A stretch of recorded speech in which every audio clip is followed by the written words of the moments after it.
بسم اللہ الرحمن الرحیم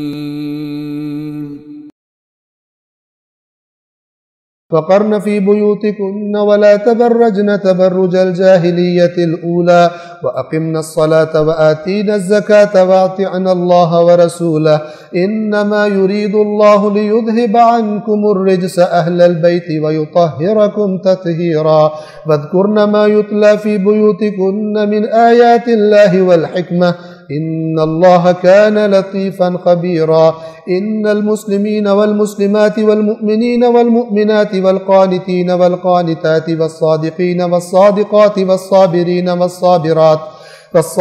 والصابرات والخاشعین والخاشعات والمتصدقین والمتصدقات والصائمین والصائمات والحافظین فروجهم والحافظات والذاکرین اللہ کثیرا والذاکرات اعد اللہ لهم مغفرتا واجرا عظیما۔ اور اگلی آیت نمبر 33 یہ غور سے سنیے گا، جس میں انما یرید اللہ بھی اس کے آخر میں ہے۔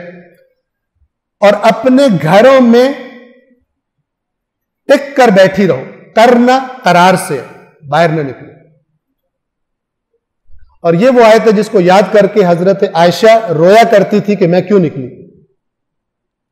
نکلی، اور وہ حدیث بھی یاد کر کے جس میں رسول اللہ نے فرمایا تھا کہ حوض کے کتے بھونکیں گے اور اس دن برا حال ہوگا، یعنی باطل ہوگا۔ اور اس آیت بھی ظاہر بات ہے، اس کی بھی تھوڑی بیچ میں اس کو آپ شامل کر لیں۔ کہا گیا تھا اپنے گھر میں بیٹھو، یعنی ایسا نہیں کہ نبی کی بیوی گھر سے نکل ہی نہیں سکتی، ایسا ہرگز نہیں، نکل سکتی، لیکن کسی غلط کام کے لیے باہر نہیں نکلنا، کیونکہ تمہارے اوپر زیادہ ذمہ داری ہے۔ لوگ نبی کی نسبت کی وجہ سے آپ کی طرف زیادہ کان لگا کر سنتے ہیں، آپ کی بات کو امپورٹنس دیتے ہیں آپ کی بات کو۔ اور اپنے گھروں میں جم کر بیٹھی رہو اور پرانی جاہلیت کی طرح بناؤ سنگھار کر کے، زینت کر کے باہر نہ آؤ۔ میک اپ کر کے باہر نکلنا، اللہ کہہ رہا ہے یہ زمانہ جاہلیت کا رواج ہے، اب مومنین میں بھی رائج ہے، مسلمین میں بھی رائج ہے۔ کہا کہ میک اپ کرو، زبردست میک اپ کی چیزیں خریدو، اور اس کے بعد اب اتنے جو پیسے لگائے ہیں کہاں دکھانا ہے، ٹھیک ہے؟ خداوند عالم ہمیں اس سے پناہ دے۔ میاں اوروں کو دیکھ رہے اور جو بیوی ہے وہ میک اپ کر کے نمائش بازار بنی، وہ میک اپ کر کے باہر جا رہی ہے تاکہ دوسرے لوگ دیکھیں۔ یہ کس نے کلچر دیا؟ قرآن فرما رہا ہے واضح، کوئی یہ کہے جی تو نبی کی بیویوں کے بارے میں، قرآن کہہ رہا ہے جس طرح پہلے جاہلیت کی عورتیں میک اپ کر کے نکلتی تھی اس طرح تم میک اپ کر کے باہر مت نکلو، اپنے آپ کو نمایاں مت کرو۔ باقی مسلمانوں سے عورتوں کو اجازت ہے کہ تم نبی کی بیویاں نہ نکلیں میک اپ کر کے باہر، تم لوگ باقی عورتیں جو ہو تم میک اپ کر کے باہر نکل آؤ، تو ٹھیک بات۔ واضح ہے قرآن، جس نے ہدایت لینی ہو اس کے لیے قرآن مجید واضح ہے، اور جس کو اپنے میک اپ سے زیادہ محبت ہے اللہ کے حکم سے، اس کی اپنی مرضی۔ تو ایک آپ کو چھوٹا سا جوک سنا دوں۔ ایک صاحب تقریر کر رہے تھے، یہ کیا زمانہ آ گیا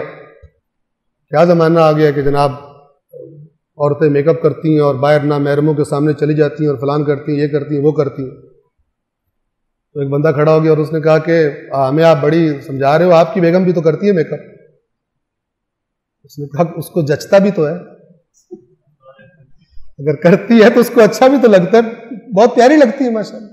اپنی جب باری آتی ہے ہر انسان پہلے اپنے بارے میں غور کرے، جو بھی اللہ کی آیت آ رہی ہے سب سے پہلے اپنے آپ کو دیکھے آئینے میں، میں کیسا ہوں، میرا گھر کیسا ہے، میرا ماحول کیسا ہے، اس کے بعد پھر کہے کہ دوسرے بہت برے ہیں، دوسرے بہت برے ہیں، دوسرے بہت۔ یہ ایک مثلا جوک تھا سمپل سا، تھوڑا آپ کو فریش کرنے کے لیے۔ بات یہ ہے کہ اللہ کیا کہتے ہیں، اتأمرون الناس بالبر وتنسون انفسکم، گندے یہودیوں کی علامت تھی، کرپٹ یہودیوں کی۔ لوگوں کو کہتے ہو اچھے بنو، خود تم کرپٹ، خود بھول جاتے ہو۔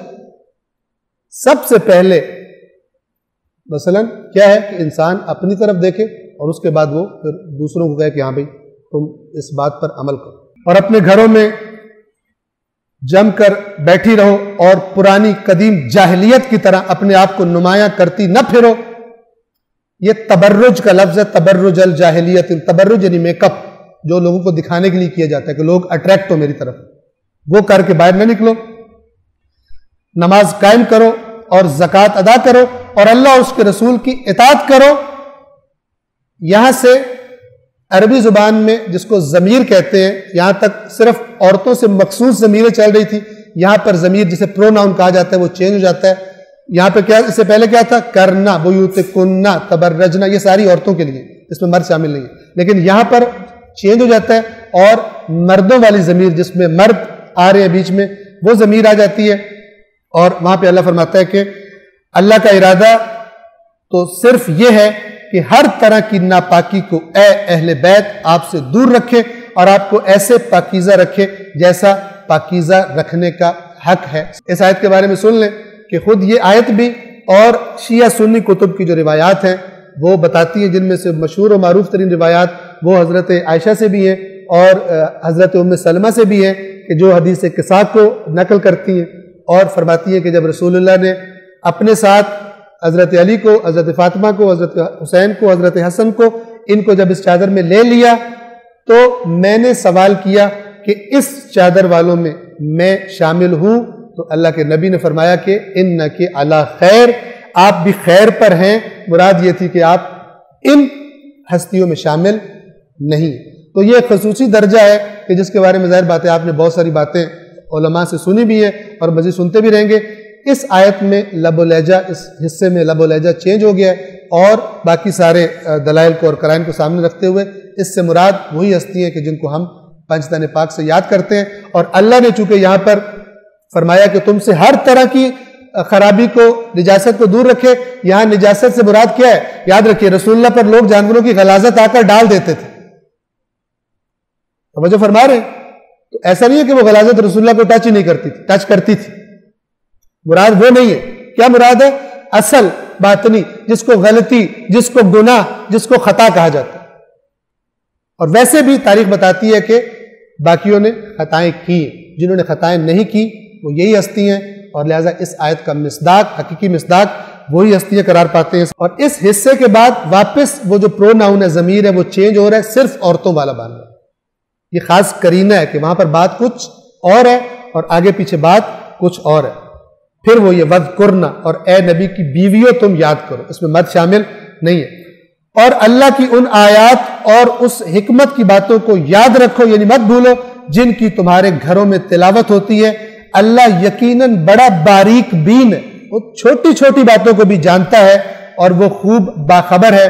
یقیناً مسلم مرد اور مسلم عورتیں، مومن مرد اور مومنہ عورتیں، اطاعت گزار مرد اور اطاعت گزار عورتیں، سچ بولنے والے مرد اور سچ بولنے والی عورتیں، صبر کرنے والے مرد اور صبر کرنے والی عورتیں، عاجزی اور انکساری اللہ کے سامنے کرنے والے مرد اور ایسا کرنے والی عورتیں، صدقات یعنی اللہ کے راستے میں خرچ کرنے والے، صدقات دینے والے مرد اور صدقات دینے والی عورتیں، روزہ رکھنے والے مرد اور روزہ رکھنے والی عورتیں، اپنی پاکیزگی، عفت، ناجائز تعلقات جنسی وہ مراد ہے، اپنی پاکیزگی کی حفاظت کرنے والے مرد اور اپنی عفت و پاکدامنی کی حفاظت کرنے والی عورتیں، اور اللہ کو کثرت سے یاد رکھنے والے مرد اور اللہ کو کثرت سے یاد رکھنے والی عورتیں وہ ہیں، یعنی یہی ہیں کہ جن کے لیے اللہ نے مغفرت اور اجر عظیم مہیا کر رکھا ہے. اس کا شان نزول کیا ہے؟ حضرت جعفر طیار، ان کی بیوی، انہوں نے ہجرت کی تھی حبشہ کی طرف. جب وہ حبشہ سے واپس آئی تو ہجرت مدینہ ہو چکی تھی، مدینہ تشریف لائی. حضرت جعفر کے ساتھ یہ مدینہ تشریف لائیں. مدینہ آ کر انہوں نے سوال کیا. اللہ بھی اپنے پیاروں کا جواب کتنا زبردست طریقے سے دیتا ہے. تو انہوں نے جب یہ سنا، آپ کو پتہ ہے عربی قانون کیا ہے کہ جب اللہ فرماتا ہے یا ایھا الذین آمنوا، عورتیں اس میں شامل ہوتی ہیں. جب مردوں کا صیغہ آئے تو کلی طور، مگر یہ کہ خاص دلیل آ جائے کہ یہاں پہ صرف مرد ہیں، عورتیں نہیں، خاص دلیل آ جائے، ورنہ اے ایمان والوں میں ایمان والے اور والیاں دونوں شامل ہوتی ہیں. لیکن یہاں پر عورتوں اور مردوں کا تذکرہ ہے اور ڈھیر ساری صفات کے ساتھ تذکرہ ہے بار بار. یہ کیوں ہوا؟ یہ اس بی بی نے جب یہ حبشہ سے واپس آئی تو انہوں نے کسی سے سوال کیا کہ اللہ نے عورتوں کے بارے میں کچھ بھی نہیں کہا. اللہ نے مردوں کی صفات کی تعریف کی، عورتوں کے بارے میں قرآن کوئی نازل نہیں ہوا. تو ان کے جواب میں اللہ نے فرمایا یہ والے مرد، یہ والی عورتیں، عورتوں کے ساتھ مردوں کے ساتھ عورتوں کا بھی تذکرہ ایک جگہ پہ نہیں، مثلا اس آیت میں کتنی ہی صفات کے ساتھ، یعنی تسلی کرا دی کہ عورتیں بھی ان میں شامل ہیں، اگرچہ قاعدہ کلی وہی ہے جو میں نے آپ کی خدمت میں عرض کیا۔ تو اس بی بی کے حبشہ ہجرت کی تھی انہوں نے، ابتدائی مسلمانوں میں سے تھی، اور پھر تشریف لائیں۔ اس ایک سوال کے جواب میں اللہ تبارک و تعالیٰ نے ان کو تسلی کرانے کے لیے صفات کا ڈھیر لگا دیا اور الگ سے عورتوں کا بھی تذکرہ کیا۔ صدق اللہ العلی العظیم۔